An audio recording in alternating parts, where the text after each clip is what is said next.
Hi, we're about to be treated to a spectacular sunset here in Chicago.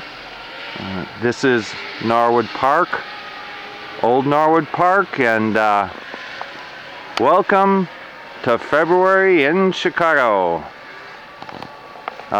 We have the pleasure of being in one of the most beautiful landscapes here. This is our home.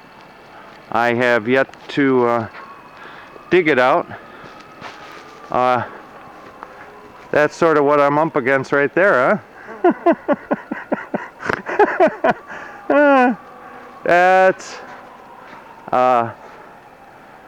about 4 feet of snow over there, and my snowblower is only a 24-inch snowblower, but I'll get it.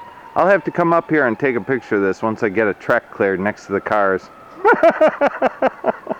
Is that great? And look at, not a peep out of a bird today.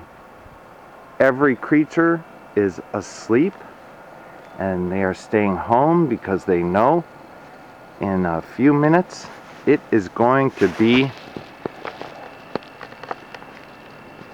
2 degrees above zero. Well, thanks for coming along with me here.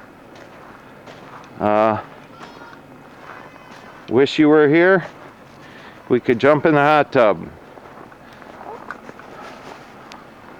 Okay, with all of our love from Chicago, Winter Storm 2011 in the books.